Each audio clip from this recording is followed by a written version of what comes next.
السلام عليكم، ازيكم عاملين ايه؟ يا رب تكونوا بخير. لو زهقانه كده وعايزه تاكلي حاجه حلوه بسرعه وتكون مختصره كده وكميه قليله ومش صواني، تعالي نعمل الكوكيز التحفه اللي قدامنا ده. في البدايه خالص عندي اطباق كده حراريه بتدخل الفرن. هبدا ان انا اجيبها واحط في كل طبق منهم معلقه من السمن زي ما انت شايفه كده، وبعد كده عندي بقى معلقتين سكر برضو في كل طبق منهم. طبعا الوصفه دي لو عايزه تعمليها في مجات حراريه بتدخل الفرن هتبقى حلوه جدا. عايز تعمليها في صينيه صغيره مفيش مشكله برضو، يعني مفيش حاجه هتقف قصادنا. بعد كده حطيت اهو صفار بضايه على المكونات اللي انا حطيتهم في الاطباق، وبعد كده كيس فانيليا بقى في كل طبق منهم. طبعا هحط اكياس الفانيليا وبعد كده هقلب كل المكونات مع بعض، هقلبهم بقى تقليب كويس كده، يعني تاخد وقت كده في التقليب علشان السكر بتاعي يدوب شويه ويتجانس كده مع الصفار البيضة وباقي المكونات والزبده والكلام ده كله. اهو قلبناهم مع بعض كده وخلاص. بعد كده عندي بقى كيس بيكنج باودر، هاخد منه يعني حوالي نص معلقة او اقل من نص المعلقة شوية يعني في كل طبق منهم. وبعد كده بقى عندي هقلبهم الاول مع بعض، وبعد كده عندي الدقيق بتاعي، مقدار الدقيق هحط 3 معالق دقيق في كل طبق منهم زي ما انتوا شايفين كده.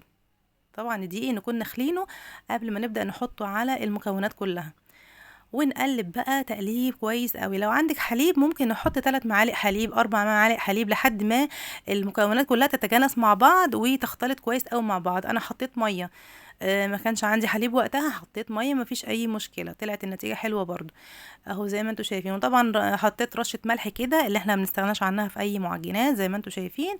ونقلب بقى تقليب كويس قوي لحد ما احس خلاص ان مكونات الكوكيز بتاعي خلاص تجانست كلها مع بعض. طبعا انا بزود ميه علشان عايزه كل المكونات تتجانس مع بعض ومع الدقيق.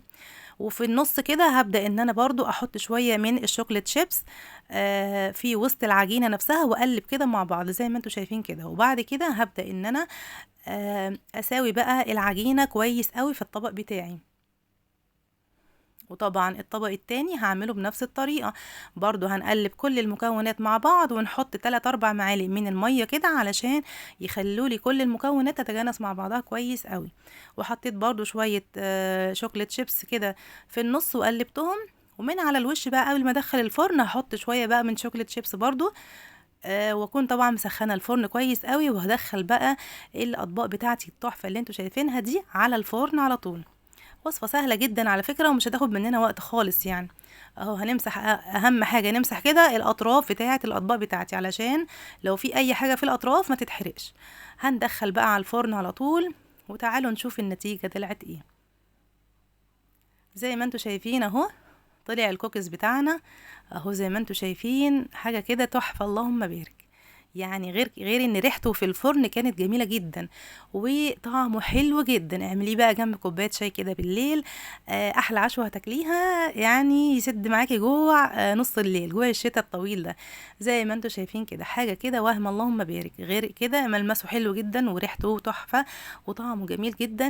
دي كانت وصفتنا النهارده، يا رب تكون عجبتكم.